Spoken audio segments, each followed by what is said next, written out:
अस्सलाम वालेकुम प्यारे बच्चों। लास्ट 3-4 लेक्चर से हम मुख्तलिफ़ डिसीज़ेज़ को पढ़ रहे हैं। इनमें लास्ट पीरियड में हमने कैंसर को पढ़ा था और देखा था कि कैंसर ये जो डिसीज़ है किस तरह से होता है, प्लस उसकी मुख्तलिफ़ किस्में, उस कैंसर की होने की वजूहात, उसका ट्रीटमेंट और उसका प्रिवेंटिव मेजर्स। इसके बाद एक बहुत ही इम्पोर्टेंट, जिसे बार बार पूछा जाता है, नीट के एतबार से बहुत इम्पोर्टेंट है, ऐसा एक डिसीज़ हम पढ़ने जा रहे हैं जिसे एड्स कहा जाता है। दरअसल ये जो डिसीज़ है, ये डिसीज़, इसका जो लॉन्ग फॉर्म है, A for acquired, I for immuno, D for deficiency and S for syndrome. मतलब ये होता है इसका कि एक्वायर्ड ने कहीं से हासिल की हुई। इम्यूनो डेफिशिएंसी का मतलब होता है कि हमारी जो क़ुव्वत मदाफ़ियत है उस क़ुव्वत मदाफ़ियत में कमी। एंड सिंड्रोम्स के माने होते हैं एक मजमुआ, ग्रुप ऑफ डिसीज़। यानी यहाँ ये जो डिसीज़ है जिसे अपन एड्स कह रहे हैं, ये किसी ऐसी पर्टिकुलर डिसीज़ का कोई नाम नहीं है, लेकिन अगर ये हो जाए तो उस इंसान में, यानी वो जो उसका शिकार होगा, उसमें बहुत सारी बीमारियां बहुत जल्द लाहक होगी। स्पेशली उसका जो इम्यूनो डेफिशिएंसी सिस्टम है, हम लोगों को पता है कि लास्ट इसके पहले के पीरियड में मैंने इम्यूनिटी सिस्टम आपको पढ़ाया था और आपको ये बताया था कि हमारे इम्यूनिटी सिस्टम का सबसे इम्पोर्टेंट जो पार्ट है, सबसे बड़ा हिस्सा जो है वो हमारे WBCs है। और ये जो एड्स है, इस एड्स का जो वायरस है जिसको हम HIV कहते हैं, इस HIV का सबसे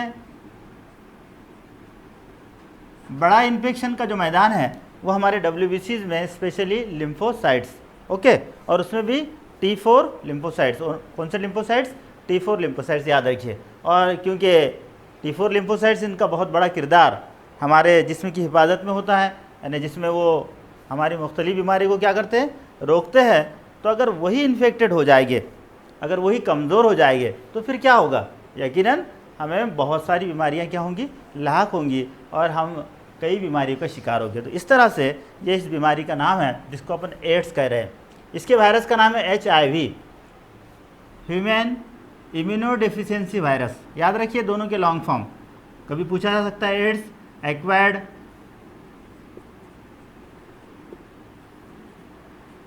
इम्यूनो डेफिशिएंसी सिंड्रोम, ओके। ये है इसका लॉन्ग फॉर्म एड्स का। और HIV का जो लॉन्ग फॉर्म है वो है ह्यूमन इम्यूनो डेफिशिएंसी वायरस। याद रखिए इंसानों में ये बीमारी होती है, इसलिए ह्यूमन इम्यूनो डेफिशिएंसी है, मतलब क़ुव्वत मदाफ़ियत में कमी है, इसलिए इसको इम्यूनो डेफिशिएंसी। और होने वाली बीमारी ये वायरस से होती है, इसलिए इसको HIV को इम्यूनो डेफिशिएंसी वायरस कहा गया है। चलिए ये सारी बातें याद रखिए। उसके बाद इस वायरस से रिलेटेड कुछ बातें याद रखना है। सबसे पहली बात, ये जो वायरस है, ये दोनों भी लॉन्ग फॉर्म, बेटा इसको नोट डाउन कर लीजिए। यहाँ पर ये जो वायरस है जिसको अपन HIV कह रहे हैं, इस वायरस की कुछ स्पेशलिटी, कुछ खास बातें याद रखना है। सबसे पहली बात, इसमें जो जेनेटिक मटेरियल है, याद रखिए ये जेनेटिक मटेरियल इसमें RNA है। कौन सा जेनेटिक मटेरियल है? RNA। याद रहेगा बेटा? ओके, चलिए। उसके बाद ये जो RNA है, हम अक्सर ये पढ़ते हैं कि RNA is a single standard. RNA क्या होता है? सिंगल स्टैंडर्ड, एक ही पट्टी से बना हुआ। लेकिन इस HIV में RNA कैसा है? Double standard. याद रहेगा कैसा है RNA? ये डबल स्टैंडर्ड। और ये डबल स्टैंडर्ड जो RNA है, ये डबल स्टैंडर्ड RNA क्या होता? जब ये किसी के बॉडी में दाखिल हो जाएगा ये HIV, तो इसमें एक एंजाइम है, इसको कहा जाता है, क्या कहते हैं इसको बहुत बार पूछते हैं, खाली जगहों में पूछते हैं, इसको नीट में पूछा जाता है, इसको कहते हैं रिवर्स ट्रांसक्रिप्टेज। क्या कहते हैं इसको? Reverse transcriptase enzyme.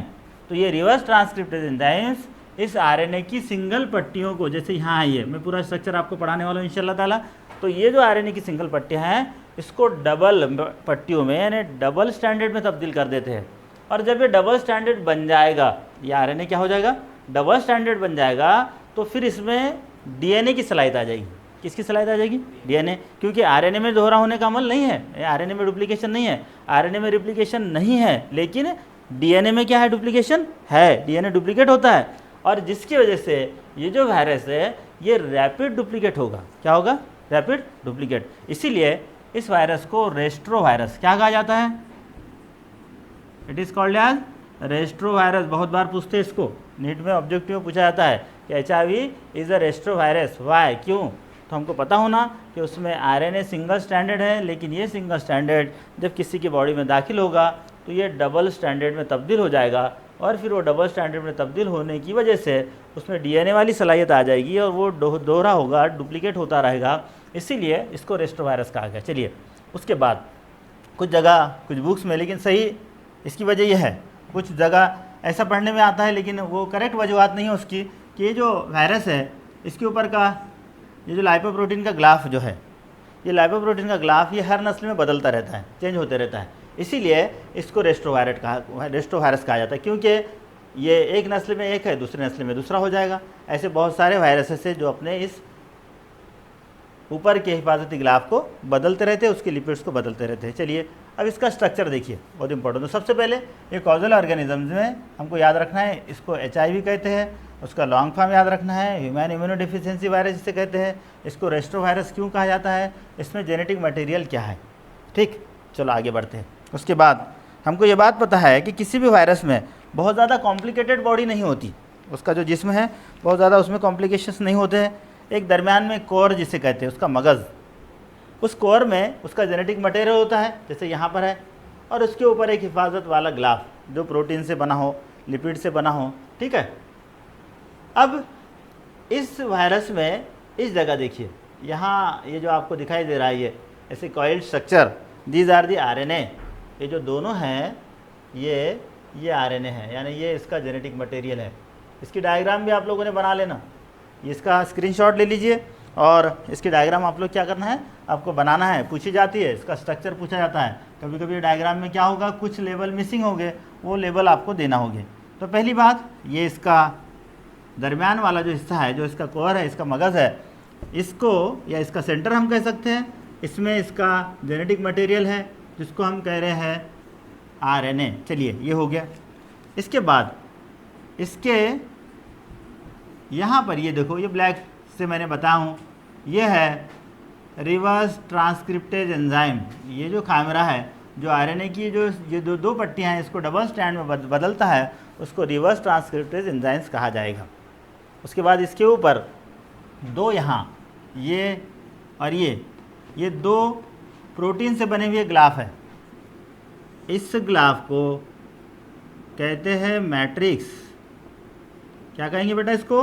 मैट्रिक्स, याद रहेगा। और इसको कहेंगे कैप्सिड। क्या कहेंगे इसको? कैप्सिड।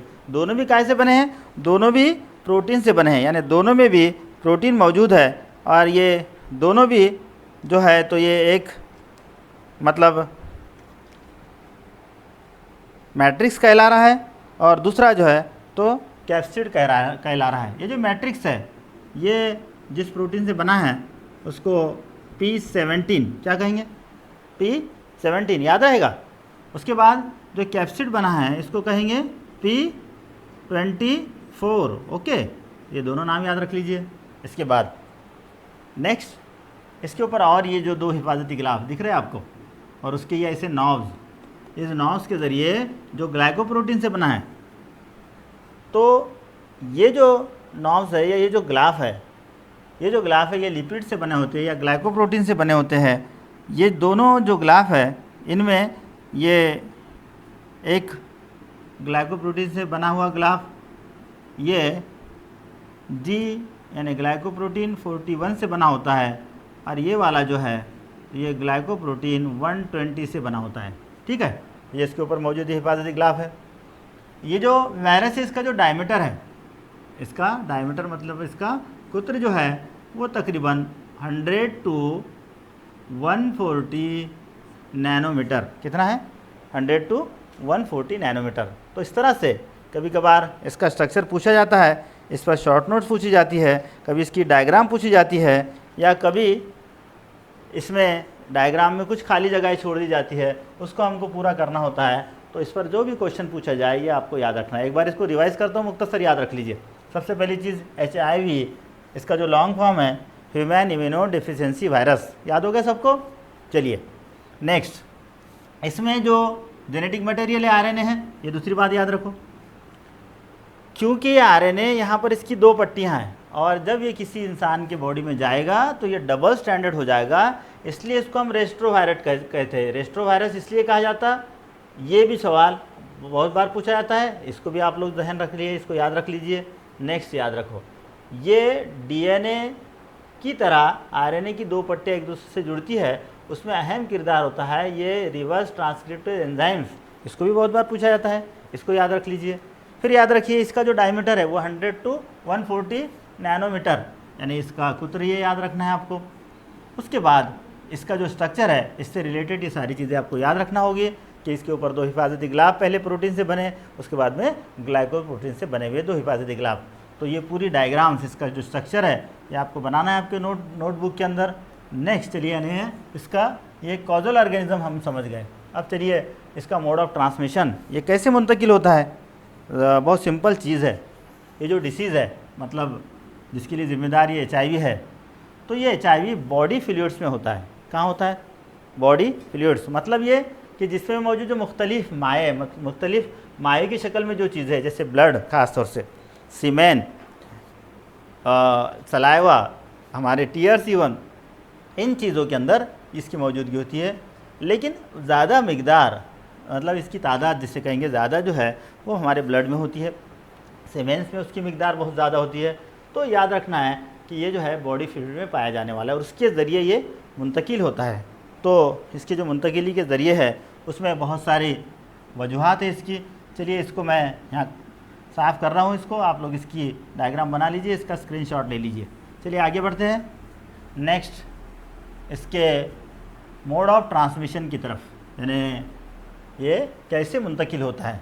तो सबसे पहली बात, अनसेफ सेक्सुअल कॉन्टैक्ट्स, यानी जो जिस्मानी ताल्लुकात है वो जिस्मानी ताल्लुकात अनसेफ तरीके से हो, या किसी एक मर्द या किसी एक औरत के जिस्मानी ताल्लुकात एक से ज़्यादा लोगों से अगर होते हो तो उसके ज़रिए ये बड़े पैमाने पर मुंतकिल होता है।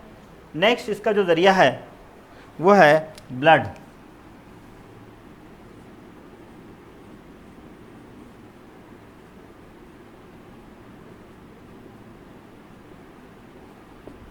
सेकंड बहुत इम्पॉर्टेंट जो चीज़ है वो है ब्लड। अब ये खून के ज़रिए जो मुंतकिल होने के बहुत सारे इसके ज़रिए है, या खून के ज़रिए जो मुंतकिल होता है, जैसे एग्ज़ाम्पल के तौर पर अगर कोई किसी बीमारी से कोई मुब्तला कोई मरीज़ है, उसको अगर ब्लड की ज़रूरत होती है, और अगर कोई बंदा जो HIV पॉजिटिव है या एड्स का शिकार है, तो अगर उसका ब्लड लिया जाए और वो अगर उस बंदे को दिया जाए तो वो उसके ज़रिए ट्रांसफ़र होता है। या फिर कोई ब्लड का डायरेक्ट कांटेक्ट हमारे बॉडी में आ जाए तो उसके ज़रिए ये जो है ये एक इंसान से दूसरे इंसान में जो है तो मुंतकिल होता है। इसके अलावा तीसरा जो इसका अहम ज़रिया है वो है मदर टू चाइल्ड, यानी वालिदा से बच्चों में।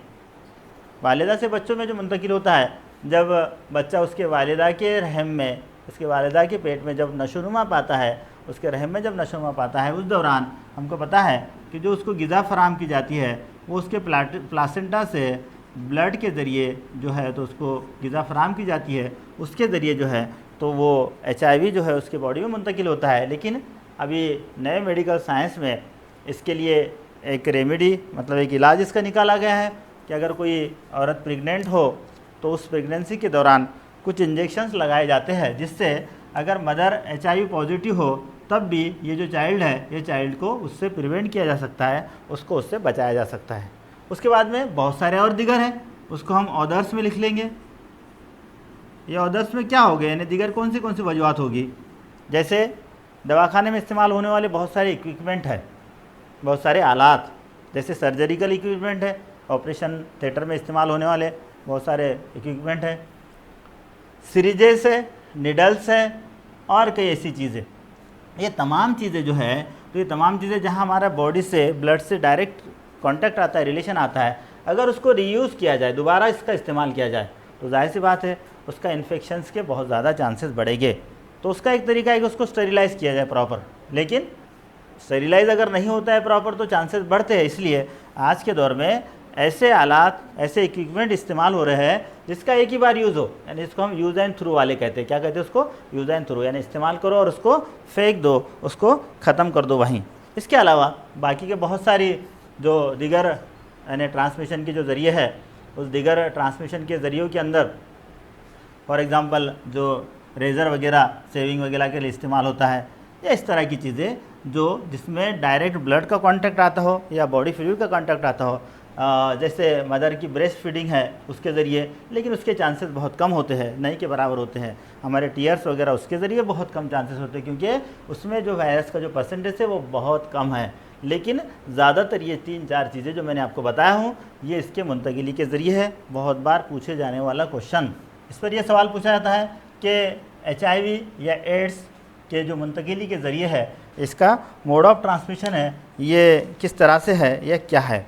चलिए उसके बाद नेक्स्ट इसका जो इम्पोर्टेंट चीज़ है वो है इसके साइन एंड सिम्टम्स, इसकी अलामतें। तो इससे पहले जितने भी हम डिसीजेस, इसको नोट डाउन कर लीजिए बेटा, चारों के चारों पॉइंट्स, और इसको आप अपने तौर पर थोड़ा सा इसको डिटेल में लिख लीजिए। नेक्स्ट जो साइन एंड सिम्टम्स है, यानी इसकी अलामतें जो है, अलामतों में जैसी मुख्तलिफ बीमारियों की अलामतें वैसी इसकी अलामतें हैं, लेकिन इसे थोड़ा सा चेंज किया गया। उससे पहले कुछ बातें मैं आपको बता दूं कि फिर बाद में आपके समझने में बहुत आसानी हो जाएगी कि जो एड्स है, और दूसरा एक लफ्ज़ हम बहुत बार बार सुनते हैं जिसको HIV पॉजिटिव कहा जाता है। HIV पॉजिटिव और एड्स का पाया जाना, दोनों में बहुत बड़ा फ़र्क होता है। अगर किसी के ब्लड में, किसी के बॉडी में अगर HIV दाखिल हो जाए, उसका दाखिला हो जाए, बॉडी में ट्रांसफ़र हो गया हो, अब जब वो ट्रांसफ़र हो गया तो उसका फेवरेट मकाम, उसकी फेवरेट जगह हमारे बॉडी में जो होती है वो होती है लिम्फोसाइट्स। WBCs की एक टाइप्स हमने पढ़े इसको ब्लड सर्कुलेशन में। तो वो लिम्फोसाइट्स, खास तौर से T4 लिम्फोसाइट्स, ये उसकी बहुत ही फेवरेट जगह है, बहुत अच्छा मकाम, उसको वहाँ अच्छा लगता है रहने के लिए, तो वो उस जगह ये जाके रहता है।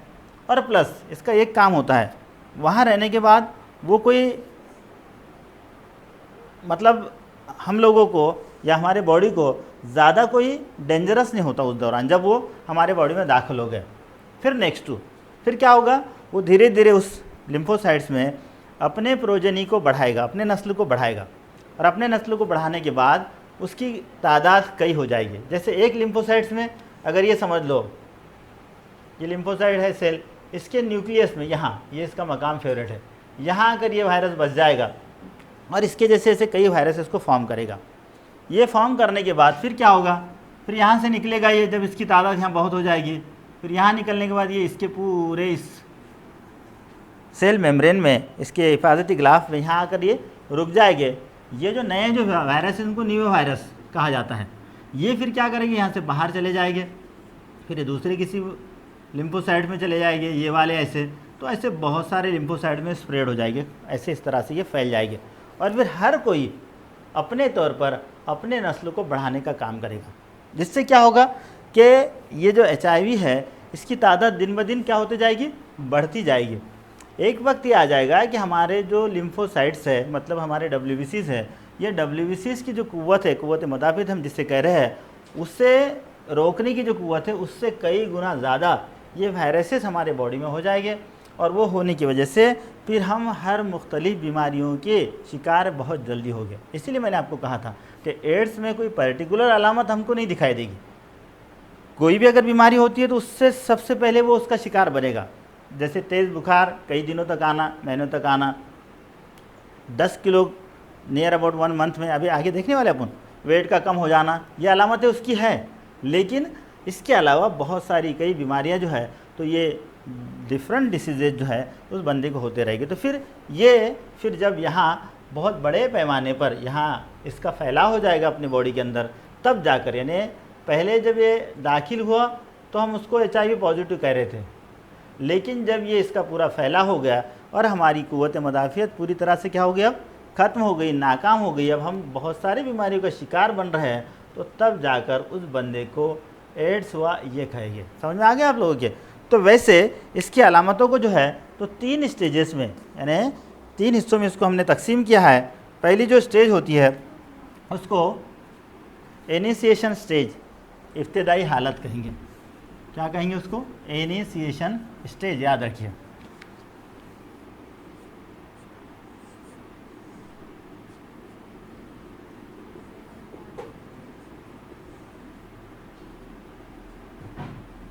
अब इनिशिएशन स्टेज मतलब क्या? जो मैंने अभी आपको बताया हूँ कि अगर किसी के बॉडी में HIV का दाखिला हो जाना, तकरीबन 2 से 8 हफ्ते तक ये अपने बॉडी में दाखिल होने के बाद सिर्फ ये काम करता है कि वो अपने तादाद को बढ़ाता रहे। It is called as initiation stage. क्या कहा जाता है उसको? इनिशिएशन स्टेज कहा था, इब्तदाई हालत कहा जाता। फिर उसके बाद दूसरी जो स्टेज है इसकी, यानी 4 स्टेजेस में हमने इसको तकसीम किया है। दूसरी स्टेज होती है असिम्प्टोमेटिक।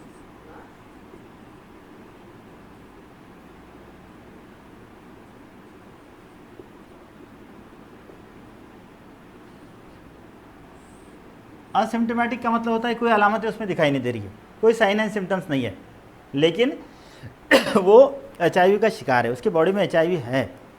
तो यह असिम्प्टोमेटिक स्टेज इस तरह से होती है कि मैंने कहा कि ये 2 से 8 हफ्तों तक ये पहले वाली स्टेज होगी। उसके बाद नियर अबाउट बहुत सारे इंसान में डिफ्रेंशिएट 6 साल से लेकर 10 साल, 6 to 10 ईयर्स, ये असिम्प्टोमेटिक स्टेज का टाइम पीरियड है। तो यहाँ 6 से 10 साल में ये इसकी सिर्फ तादाद बढ़ाते रहता है और वहाँ कोई अलामतें दिखाई नहीं देती, उससे हम असिम्प्टोमेटिक स्टेज कहते हैं। उसके बाद में इसकी जो थर्ड स्टेज है, उस थर्ड स्टेज को कहा जाता है, उसको हम ARC कहते हैं। याद रखिए, ये जो ARC है ये एड्स रिलेटेड कॉम्प्लेक्स, यानी इसके बाद की जो स्टेज है वो एड्स है, इसके बाद की जो स्टेज है वो एड्स है। इससे रिलेटेड बहुत सारे कॉम्प्लेक्स, बहुत सारी पेचीदा हमारी बॉडी में बीमारियों का पैदा होना, इस ARC में, यानी एड्स रिलेटेड कॉम्प्लेक्स, याद रखिए उसका लॉन्ग फॉर्म। इस ARC में क्या होगा? प्रोलॉन्ग, यानी एक लंबे अरसे तक, महीनों तक बुखार का रहना, तेज़ बुखार का रहना, रात में सोने के बाद स्वेटिंग होना, मतलब पसीने का आ जाना, प्रोलॉन्ग डायरिया का होना, समझता है ना डायरिया, ठीक है। उसके बाद में प्रोलॉन्ग खांसी का हो जाना। ऐसी बहुत सारी मुख्तलिफ़ अलामतें इस ARC के स्टेज में हमको दिखाई देती है। उसके बाद जो एड्स का जो है आखिरी स्टेज, जिसे हम एड्स कह रहे हैं, इसमें नियर अबाउट ये स्टेज लास्ट मरहलों में आती है, यानी जिसके बाद उस बंदे के ज़िंदा रहने के चांसेस बहुत कम होते हैं। नियर अबाउट उसके आखिरी लम्हात चलते हैं, उस दौरान उसको निमोनिया हो जाता है, उसको कुछ केसेस में कैंसर होता है, ये याद रखिए, उसको कैपोसी कैंसर, क्या कहते हैं बेटा उसको? कैपोसी कैंसर। ये HIV से होने वाला कैंसर एक तरह से, कभी कभी इसको ऑब्जेक्टिव में पूछा जाता है। तो कभी कैपोसी कैंसर होता है, निमोनिया होता है, कुछ पेशेंट्स में TB वगैरह पाई गई है, ट्यूबरकुलोसिस।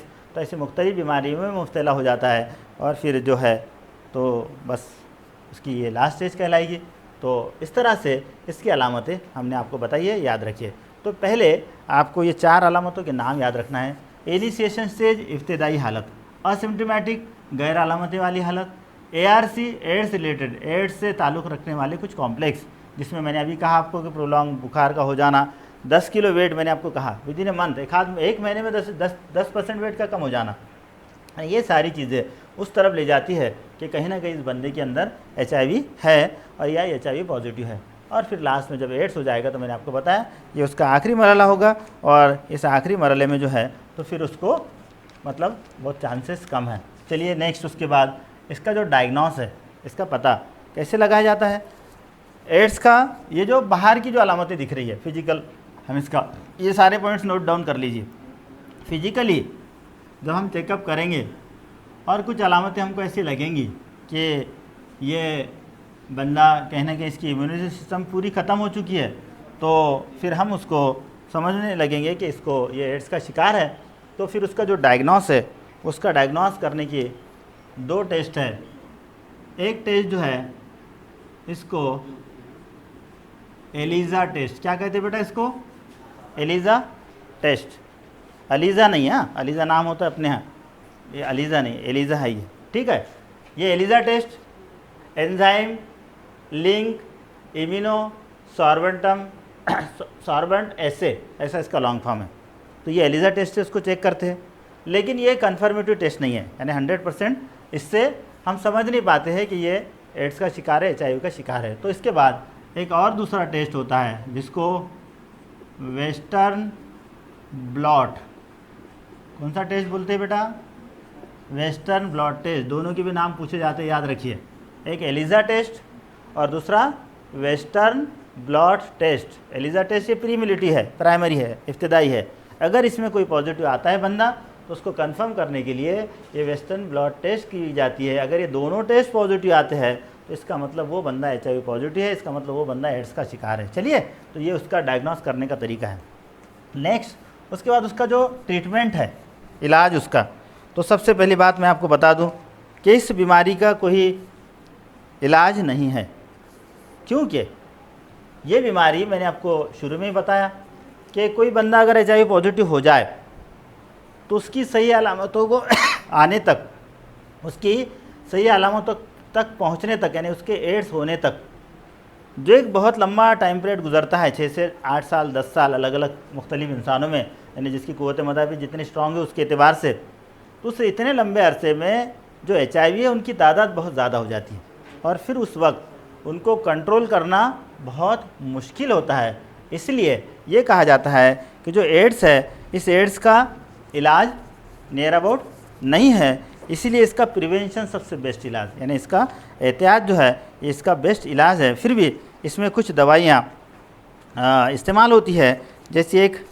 एंटी रेस्ट्रोवायरल थेरापी कहा जाता है, यानी इसको जो है ART कहते हैं, एंटी रेस्ट्रो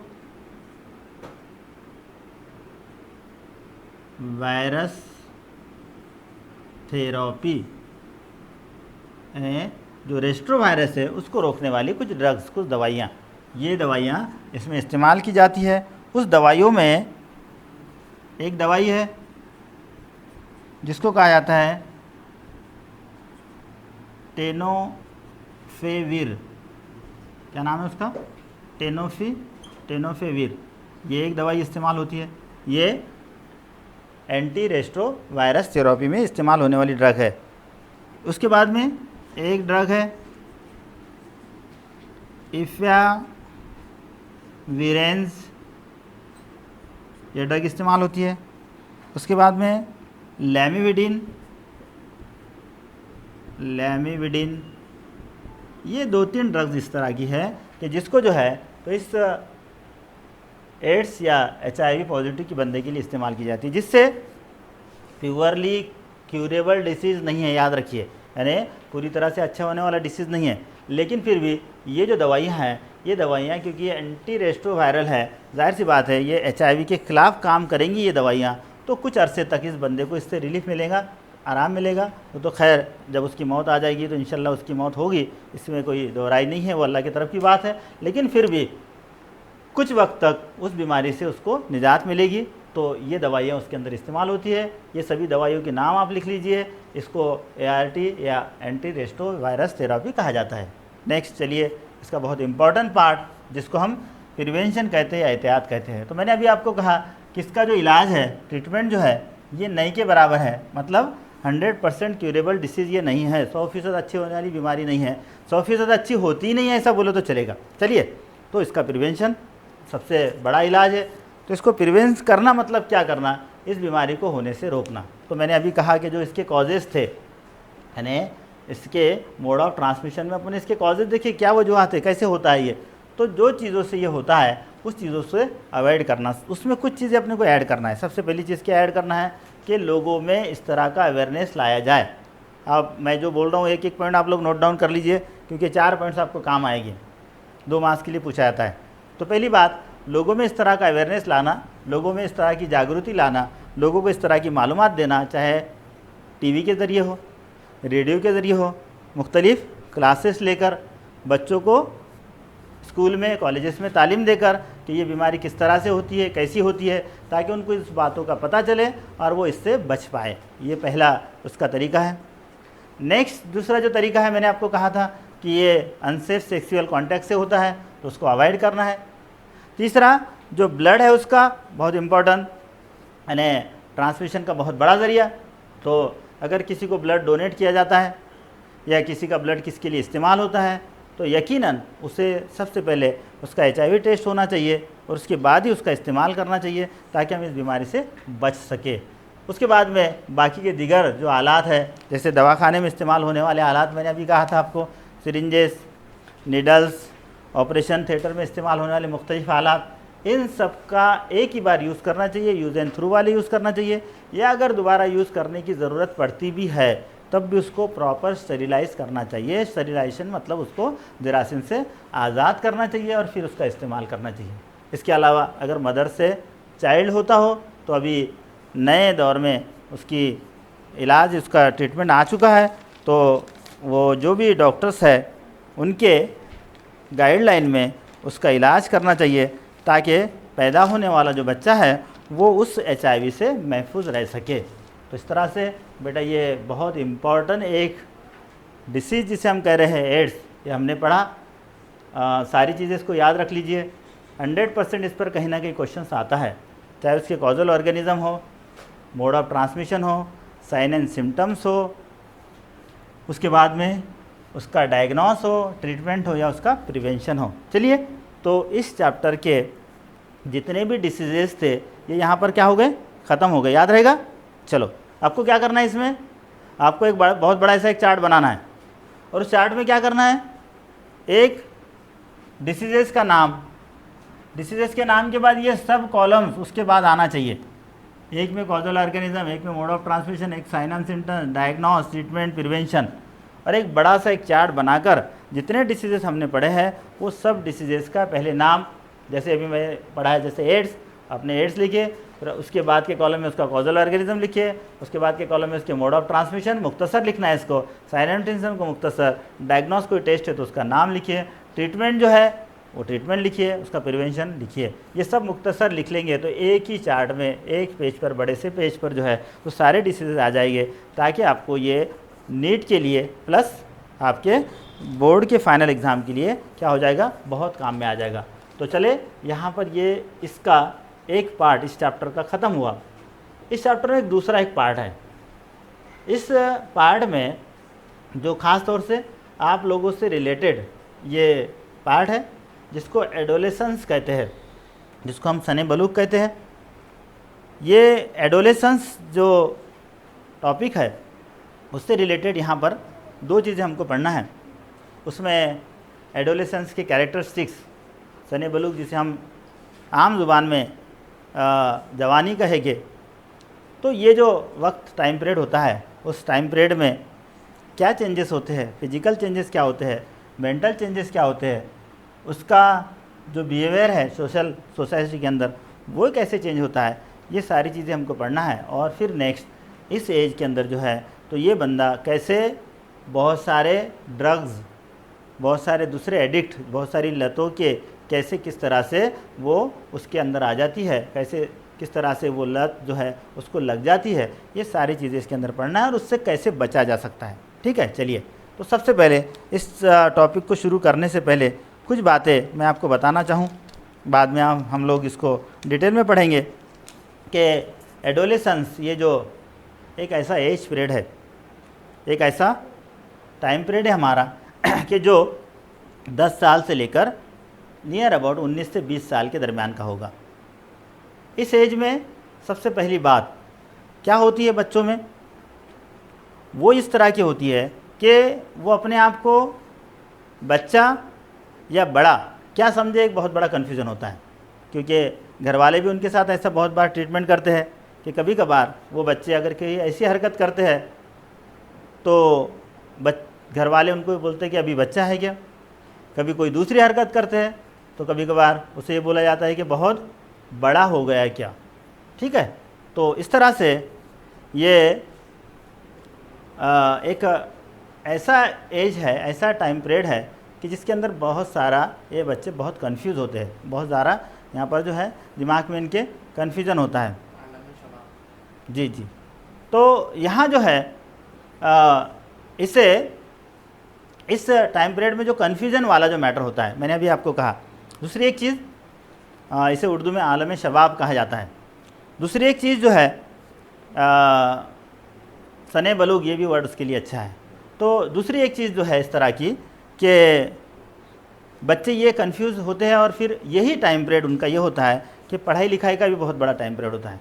तो दोनों तरह से, यानी एक तो इधर कैरियर के एतबार से बहुत इम्पोर्टेंट, दूसरा फिजिकल चेंजेस उनमें होते हैं, बड़े पैमाने पर हार्मोनल चेंजेस होते हैं, मेंटल चेंजेस होते हैं, ये सारी चीज़ें, सोशल चेंजेस होते हैं। क्योंकि इस पीरियड की कुछ कैरेक्टरिस्टिक्स मैं आपको बता दूँ, आगे डिटेल अपन देखेंगे उसको कैसे कैरेक्टरिस्टिक्स होते हैं। सबसे पहली बात, उनको अपने जो दोस्त है बहुत अजीज़ उनको लगने लगते हैं। घर वाले उनको अजीज़ नहीं लगते। अगर उनके वालिदैन कुछ उनको बोलते हैं तो उनको बहुत बुरा लगता है, लेकिन अपने दोस्त अगर चाहे वो गलत बोले तब भी उनको क्या लगता है, बहुत अच्छा लगता है, मज़ा आता है उसमें। ठीक है, ये एक बात उसमें होती है। दूसरी बात क्या होती है उसके अंदर कि उनको अच्छाई बुराई का डिसीजन लेने का पावर नहीं होता है। तीसरी चीज़ ये होती है कि चाहे लड़का हो लड़की हो, उन सब में एक जिसे वो कहेंगे खुश फहमी कह सकते हैं कि उस एज का एक वो कैरेक्टर है, उसे ये लगने लगता है कि दुनिया का मैं सबसे ज़्यादा खूबसूरत स्मार्ट बंदा हूँ, चाहे किस तरह का भी हो। उसे ये लगने लगता है कि मैं दुनिया का सबसे ज़्यादा खूबसूरत बंदा हूँ, सबसे ज़्यादा खूबसूरत बंदी हूँ, और सजने संवरने में वो अपना ज़्यादा वक्त डालते हैं। और ये सारी चीज़ें नेचुरल होती है, कुदरतन ये होते रहता है। इसके अलावा उनको जो सोसाइटी के अंदर या दूसरे उनके अतराफ़ का जो माहौल है उनमें हमारी कुछ पहचान हो, उनमें हम कहीं अलग से निकले, अलग से उभर कर दिखे, हमें कुछ डिफरेंट सबसे दिखना है, ये सारी चीज़ों का एक उनके ऊपर एक जिस तरह से जो बताने का एक भूत सवार होता है, वो ऐसा करते रहते हैं। और बहुत सारी कई अलामतें इसकी है, तो हम इसको स्टेप बाय स्टेप देखेंगे। तो सबसे पहले ये एडोलेसेंस जो है,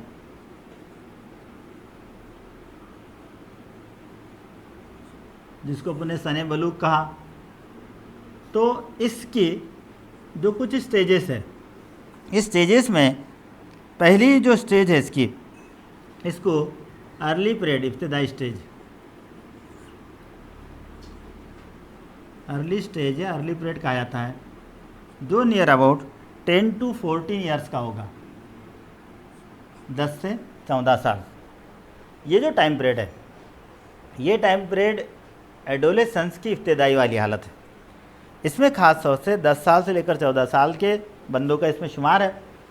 इसमें उसके फिजिकली बहुत सारे चेंजेस होते हैं, यानी जिस्मानी एतबार से बहुत चेंजेस होते हैं, मेंटली चेंजेस होते हैं, हार्मोनल चेंजेस होते हैं, और ये जो है इनडायरेक्टली डायरेक्टली एक बहुत बड़ा ग्रोथ वाला, एक नशोनुमा वाला टाइम पीरियड होता है। उसके बाद में दूसरा जो पीरियड है वो मिडल पीरियड होता है, दरमियानी हालत है ये मिडल पीरियड या मिडल स्टेज। ये 15 to 18, 15 से 18 साल। It is very dangerous age, ये बहुत ही डेंजरस एज होता है। इस एज में ख़ास तौर से डिसीजन पावर बहुत कम होता है। इस एज में ख़ास तौर से बहुत ज़्यादा कन्फ्यूजन होता है। इस एज में इसे बहुत बार ऐसा लगने लगता है कि दुनिया का सबसे ज़्यादा मैं ताकतवर हूँ, चाहे उसका 40 किलो वज़न क्यों ना हो, एक झापड़ में 4 जगह गिरता क्यों ना हो, लेकिन उसे ऐसा लगने लगता है कि मैं दुनिया का सबसे ज़्यादा ताकतवर इंसान हूँ। उसको मैं सबसे ज़्यादा स्मार्ट हूँ ऐसा लगने लगता है। वो बार बार छोटी सी बातों पर गुस्सा करने लगता है, उसे घर वालों की बातें बुरी लगती है, वो किसी से भी बहुत जल्द लड़ने झगड़ने पर आ जाता है। ऐसे बहुत सारे कैरेक्टरिस्टिक्स, और प्लस बहुत सारे बच्चे इस एज में इसके अलावा डिप्रेशन में चले जाते हैं। उनको ऐसा लगता है कि मैं कुछ नहीं कर सकता हूँ। कुछ इस एज में ऐसा समझने लगते हैं अपने आप को कि मुझे बहुत ज़्यादा आता है। दोनों तरह की बातें इसमें दिखाई देगी। तो ये एक ऐसा एज है, ये ऐसा एक टाइम पीरियड है कि जहाँ पर बहुत ज़्यादा कन्फ्यूज एज पीरियड जिसे कहा जाता है ये होता है। उसके बाद में नेक्स्ट जो है उसको लेट पीरियड कहा जाता है या लेट स्टेज कहा जाता है, यानी ये अर्ली वाली, मिडल वाली और तीसरी लेट यानी आखिर वाली। तो ये लेट स्टेज जो है इसमें 18 to 20 ईयर्स, इसमें थोड़े से चेंजेस अलग होते हैं। इसमें जो मिडिल एज में जो प्रॉब्लम्स थे वो प्रॉब्लम्स सॉल्व होने की सलाहियत आती रहती है। धीरे धीरे उसे ये लगने लगता है कि मैं अब बड़ा हो चुका हूँ, धीरे धीरे वो अपने प्रॉब्लम सॉल्व करने की तरफ जाते रहता है। धीरे धीरे उससे रियलिटी की तरफ मैं आगे पढ़ाने वाला हूँ आपको कि इस एज में जो मिडिल एज है, इस एज में कुछ डिसीज़ेज जो होती है उसका मैं मेंटल डिसऑर्डर जब पढ़ाऊँगा तो आपको पता रहेगा कि एक हेलोसिनोजेंस वाली एक वहाँ पे डिसीज़ है। हेलोसिनोजेंस एक वो भी होता है, मतलब ड्रग्स भी होती है, डिफरेंस ड्रग्स जो है वो हेलोसिनेज कहलाती है। जैसे गांजा कभी पिए होंगे आपने, तो पीना नहीं है, याद रखिए। चरस, ये जो है ये बहुत ज़्यादा इमेजिनरी ख्याली पुलाव जिसे कहते हैं उसके अंदर इंसान को ले जाते हैं। वो इस एज में, जी मिडिल एज में ख़ास तौर से वो इस तरह के ख्यालात देखता है कि जैसे एग्ज़ाम्पल के तौर पर आप लोग अभी 12th क्लास में हो तो आप में से बहुत सारे लोग सोचते होंगे कि मैं नीट देकर डॉक्टर बनूंगा। अब अभी तो 12th में है, अभी तो नीट देना है, आपको 550 के ऊपर स्कोर करना है, उसके बाद जाके MBBS करना है, फिर जाकर डॉक्टर बनोगे। समझ में आ रहा है बेटा? लेकिन इस एज में हम क्या करते हैं, सिर्फ हमने ये सोच लिए कि मुझे जाकर क्या करना है, डॉक्टर बनना है। तो फिर क्या करता है वो, इस तरह के सपने देखना शुरू करता है। उसको ऐसा लगता है कि मैं डॉक्टर बन गया, ये मेरा बहुत बड़ा हॉस्पिटल, एक लंबी गाड़ी, 5-6 नौकर चाकर, बीवियाँ नहीं, हाँ, फिर एक बीवी जोड़ पे देने वाली, जो भी कुछ है। चलिए, तो इस तरह का उसका एक बिहेव बदलते जाता है। और यहाँ जो है तो ये इस एज का एक बहुत बड़ा ड्रॉबैक्स है, यानी सपनों की दुनिया जिसे कहते हैं उसमें जीने लगता है। तो ये इस मिडिल एज का प्रॉब्लम है। तो उस सपनों के दुनिया से इस लेट स्टेज में वो रियलिटी की तरफ आता है, उसको सच्चाई की तरफ वो आते रहता है, क्योंकि उसे बात पता है कि अब मुझे इसके बाद मेरे लाइफ में क्या करना है। मैं अगर ऐसा ही कुछ करता रहूँगा तो मैं कुछ नहीं बन पाऊँगा, मुझे कुछ करना है, मुझे कुछ पढ़ना है, मुझे जो भी कुछ है, मेरा जो टास्क है उसे पूरा करना है, मेरी कुछ जिम्मेदारियाँ हैं। और इस तरह की इस स्टेज में, यानी इस स्टेज से निकल कर वो फिर रियल लाइफ की तरफ जाता है। तो इस तरह से ये एडोलेसेंस की ये स्टेजेस आपको याद रखना है। इसमें जो फिजिकल चेंजेस होते हैं, यानी ये इसके एडोलेसेंस की मुख्तलिफ स्टेजेस। उसके बाद में इसमें जो चेंजेस होते हैं फिजिकली, पहले सबसे पहले यानी जिस्मानी तब्दीलियाँ जिसे कहेंगे। फिजिकल चेंजेस में सबसे पहले उसका ग्रोथ होगा, नशोनुमा होगा। सेक्सुअल चेंजेस हो गए, जिनसी एतबार से बहुत सारे उसके अंदर तब्दीली आएंगी। Third, emotional and social changes होंगे, 3 तरह से चेंज होंगे उसके, यानी उसके ज़िंदगी का जो पूरा लाइफ स्पैन होगा, पूरी इसकी ज़िंदगी होगी, उसमें ये जो टाइम पीरियड है जिसे अपन एडोलेसेंस कह रहे हैं, इस एडोलेसेंस के दौरान सबसे ज़्यादा नशोनुमा होने का ये टाइम पीरियड होता है। याद रखिए, सबसे ज़्यादा नशोनुमा होने का ये टाइम पीरियड होता है, यानी ये ग्रोथ पीरियड है एक तरह से। फिजिकली चेंजेस बहुत हो गए, सेक्सुअल चेंजेस हो गए, इमोशनल हो गए, जज्बाती तौर पर इमोशंस में सब आ जाएगा उसका। उसके बाद में सोशल हो गए, सोसाइटी के एतबार से। ये सारे चेंजेस जो है, ये सारे चेंजेस इस एडोलेसेंस के जो है तो फिजिकल चेंजेस में आएंगे। उसके बाद जो है इसकी जो मेंटल हेल्थ जो है एडोलेसेंस में, ये बहुत इम्पोर्टेंट है। ये मेंटल हेल्थ में कुछ बहुत सारी डिसीजेज, बहुत सारी बीमारियों का मेंटल हेल्थ में इसको पूछा जाता है। मैंने अभी आपको बोला था हेलोसिनेशन, ये एक डिसीज़ जिसे मैंने आपको कहा ये मेंटल डिसीज़ उसमें होने वाला है एडोलेसेंस में। ये हेलोसिनेशन जो है इसमें ख़ास तौर से ख्याली, यानी दिमाग के एतबार से वो बहुत सारे ख्याली पुलाव बनाते रहता है। कुछ जगह वो कुछ फोबिया का, खौफ का, डर का वो शिकार बनते रहता है इस एज के अंदर। कुछ बच्चों को एग्ज़ाम फोबिया होता है, एग्ज़ाम से वो डरते हैं। कुछ बच्चे अंधेरे के फोबिया होते हैं, अंधेरे से डरते हैं। कुछ बच्चे ऐसे मुख्तलिफ, पानी से, इस तरह से। तो कुछ जो उनके टीचर होते हैं वो उनके साथ जो ऐसा ट्रीटमेंट करते हैं, बहुत ज़्यादा मार दौड़ वगैरह, वो उनसे डरते हैं। कुछ अपने वालिदैन से डरते हैं, ख़ासतौर से उनकी मम्मी से ज़्यादा डरते हैं, जो भी जिनसे भी डरते होंगे, पापा से डरते होंगे, जो पता नहीं है। तो यहाँ ये मुख्तलिफ फोबियाज़ में वो जीते रहते हैं। तो ये डिफरेंट फोबियाज़ होते हैं। उसके बाद में और बहुत सारी बीमारियां, बहुत सारे डिसीज़ेज जो है उनमें होते हैं। इन डिसीज़ेस में ख़ास तौर से इसका जो ट्रीटमेंट है, इसका जो इलाज है, इसका इलाज साइकोलॉजिकली यानी नफ्सियाती तौर पर उसका इलाज करना चाहिए, उसको स्पेशली गाइडलाइन देना चाहिए, उसको स्पेशली इस तरह का अवेयरनेस उसमें लाना चाहिए, उसको बहुत सारे लेक्चर्स बड़े बड़े जो साइक्रिस्टिस्ट है उनके पास ले जाकर उसका इनडायरेक्टली डायरेक्टली जो है उसके माइंड के अंदर जो चीज़ें बैठी है उसको वॉश करना चाहिए, उसका माइंड वॉश करना चाहिए, और फिर जाकर वो जो है तो अपनी नॉर्मल लाइफ को गुजार सकेगा, जी सकेगा। इसके बाद इसमें एक और एक पॉइंट हमको पढ़ना है, वो है एडिक्शन। याद रखिए, इस पर बहुत बार क्वेश्चन पूछा जाता है। एडिक्शन में कुछ चीज़ें आपको याद रखना है। सबसे पहले एडिक्शन हम उसे कहेंगे लत, जिसे कहते हैं किसी भी चीज़ की ऐसी लत लग जाना कि वो उससे कभी ना छूटे या उसके बगैर वो ज़िंदा नहीं रह सकता, ऐसा उसे लगने लगे। जैसे बहुत सारे एडिक्शंस होते हैं, जैसे आज के दौर में कुछ नए एडिक्शंस है, जैसे बच्चों का भी आज के दौर में मोबाइल का एडिक्शंस है, इंटरनेट का एडिक्शंस है, उस पर मुख्तलिफ जो सीरियल्स होते हैं उसको देखने का एडिक्शंस है, और कई ऐसे इस तरह के एडिक्शन जिसमें उनका पूरा कैरियर बर्बाद हो रहा है। इसके छोड़कर बहुत सारे एडिक्शन, जैसे बीड़ी सिगारेट का एडिक्शन होगा, तंबाकू का एडिक्शन होगा, गुटखे का एडिक्शन होगा, मुख्तलिफ ड्रग्स जैसे गांजा है, अफीम है, चरस है, और कई ऐसे है, LSD है, और हीरोइन है, कॉफिन है, बहुत सारे, कई एक लंबी चौड़ी फहरिस्त हम पढ़ सकते हैं यहाँ पर। इतने सारे ये मुख्तलिफ़ चीज़ों का एडिक्ट वो बंदा हो जाता है, और एडिक्ट होने के बाद जैसे उसको अपनी जो लाइफ है वो उसके बगैर अधूरी लगती है। जैसे आप अगर आपके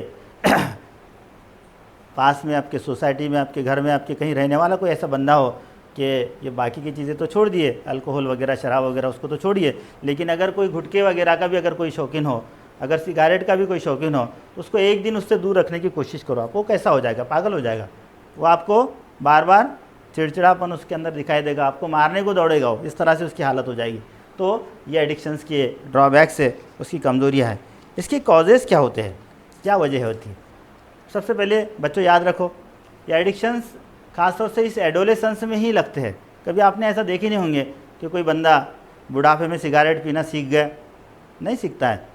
कोई बंदा बचपन में, छोटा बच्चा है, वालिदा के गोद में खेल रहा है, 1 साल का 2 साल का है, सिगरेट पीता है, शराब पीता है, ऐसा नहीं होगा।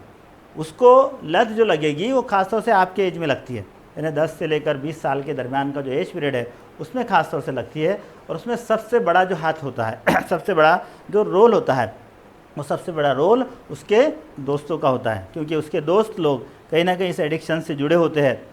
और मैंने आपको कहा कि उनको अच्छाई और बुराई की कहीं ज़्यादा पहचान नहीं होती, तो उनको ये लगता है कि ज़िंदगी के मज़े इसी में है, तो कहीं ना कहीं एक बार क्यों ना सिगारेट पी कर देखो।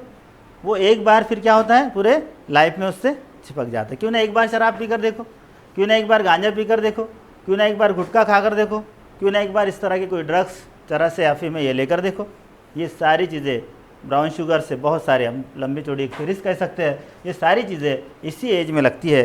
और ये है, मैंने आपको कहा कि स्पेशल उसका जो सराउंडिंग है, उसके अतराफ़ का जो माहौल है, वो उसके लिए बहुत ही डेंजरस होता है।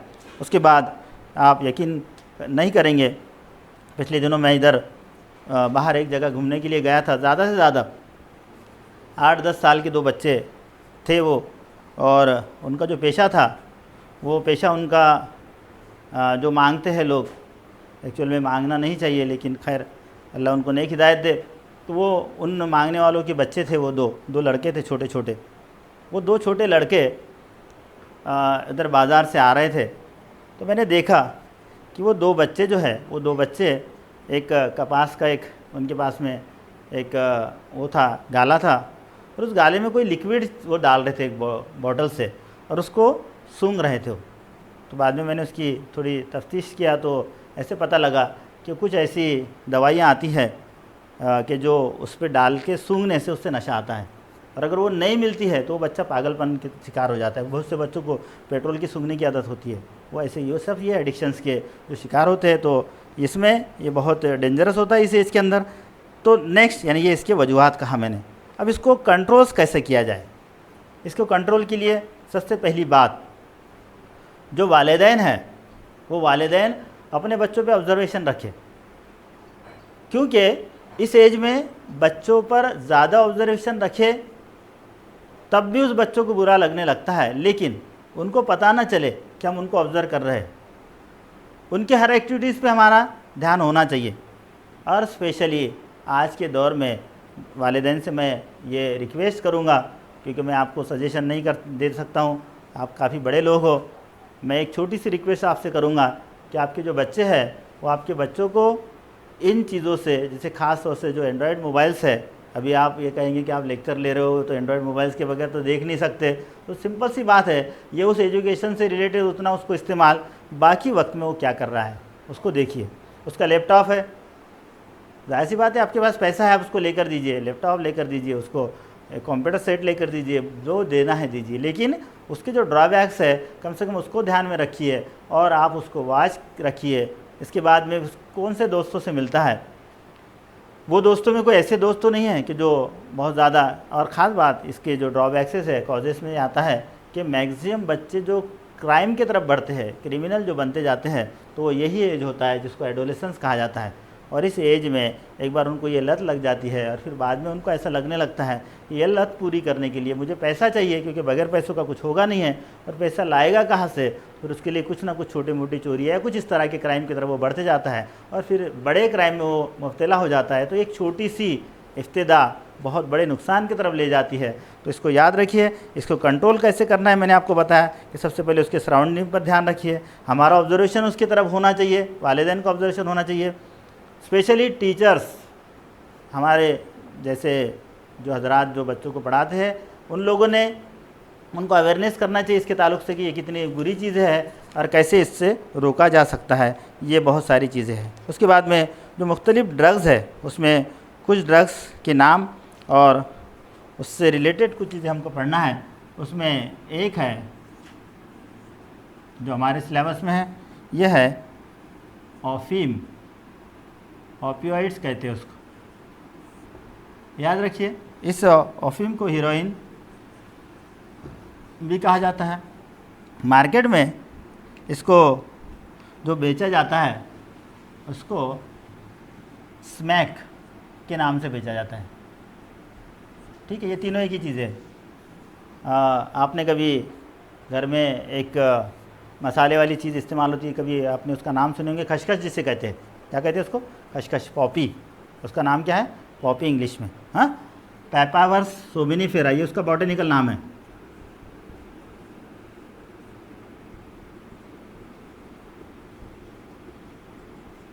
ये पौधा, इसका जो लैटिक्स, आपको बताऊंगा, बहुत सारे पौधे उसमें से एक वाइटिश लिक्विड निकलता है, उसको लैटिक्स कहा जाता है, हाइड्रोकार्बन होता है। तो ये उसका जो लैटिक्स है उससे ये ऑफीम को बनाते हैं। जब वो फ्लावरिंग में होता है तो उसके फ्लावर पे उसको ऐसा कट किया जाता है और वो कट करके वो ऑफीम को जमा करते हैं और वो जो है तो ये इसका इस्तेमाल, ऑफीम का इस्तेमाल किया जाता है। ये एक बहुत नशीली चीज़ है। उसके बाद में कैनाबिनॉइड्स, ये बहुत कॉमन है।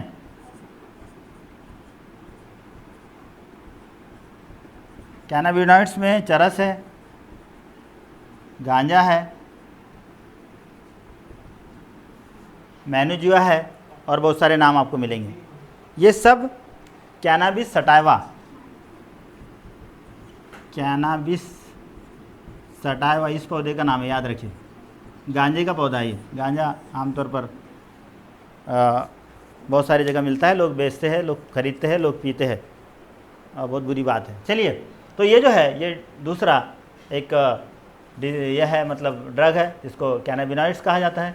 ये कैनाबिस सटाइवा से हासिल होता है, जिसमें उसके मुख्तलिफ यानी चरस, गांजा वगैरह वगैरह, इससे ये नाम से ये पहचाना जाता है। उसके बाद में तीसरा है कोकीन्स, और बहुत सारे अपने सिलेबस में ये तीन ही हैं।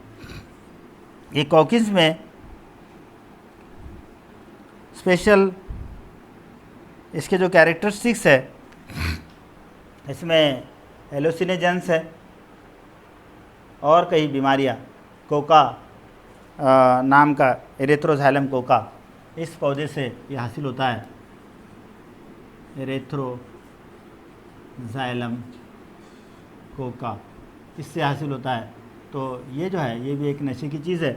अपने सिलेबस में ये तीन ही ड्रग्स के नाम हैं।